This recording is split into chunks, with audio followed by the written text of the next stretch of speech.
Alors la dermatite atopique, c'est une maladie chronique inflammatoire qui évolue par poussée, donc qui évolue sur un temps plus ou moins long, alors que l'eczéma, c'est la description de lésions, donc d'un aspect dermatologique particulier qui correspond à des rougeurs sur la peau qui grattent et la peau qui peut peler également, ce qu'on appelle la desquamation.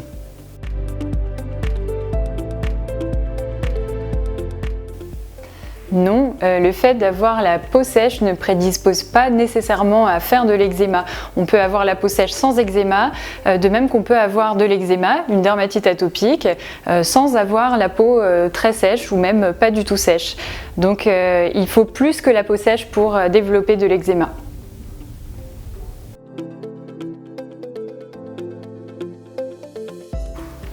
Le meilleur moyen de le savoir, c'est évidemment de consulter son médecin pour confirmer ce diagnostic, médecin traitant, pédiatre ou le dermatologue. Les lésions sont évidentes pour tout médecin, avec des rougeurs, la peau qui pèle, qui gratte. Donc ça sont les signes sur la peau. Et a fortiori, s'il y a des antécédents familiaux et après avoir éliminé des diagnostics différentiels à l'interrogatoire et à l'examen clinique, il est assez aisé de poser ce diagnostic.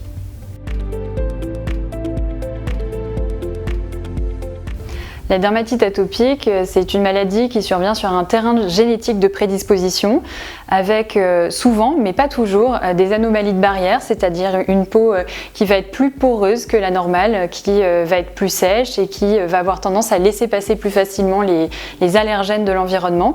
Les facteurs environnementaux sont très divers et ont un rôle important dans le développement de la dermatite atopique et ce dès la naissance.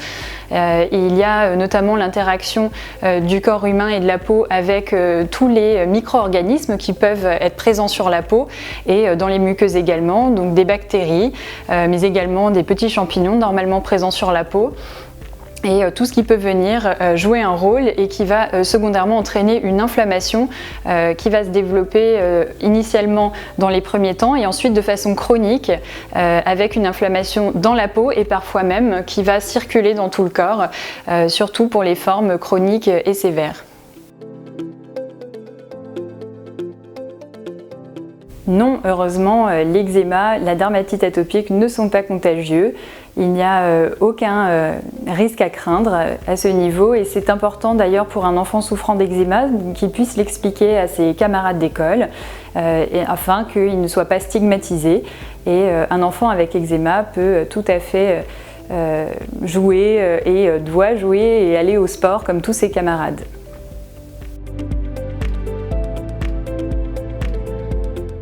Les évolutions sont très variables d'un individu à l'autre. Certains patients vont développer de l'eczéma très tôt dans la vie et cet eczéma va persister au cours du temps, devenir chronique. La sévérité peut également être variable. D'autres enfants vont développer de l'eczéma de façon plus tardive, à partir de l'âge de 2 ans, voire même à l'adolescence. Certains adultes présentent encore de l'eczéma et parfois même l'eczéma survient à l'âge adulte. On estime que environ un enfant sur 3 ayant de l'eczéma dans l'enfance pourra encore en avoir à l'âge adulte.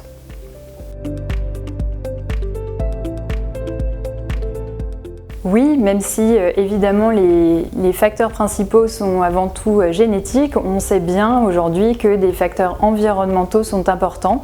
Par exemple, il y a plus de risques pour un enfant de développer de l'eczéma si il vit en milieu urbain, contrairement au milieu rural qui a tendance à être plus protecteur.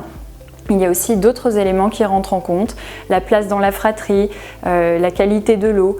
Donc un enfant prédisposé à faire de l'eczéma aura moins de risques s'il a un environnement plus favorable.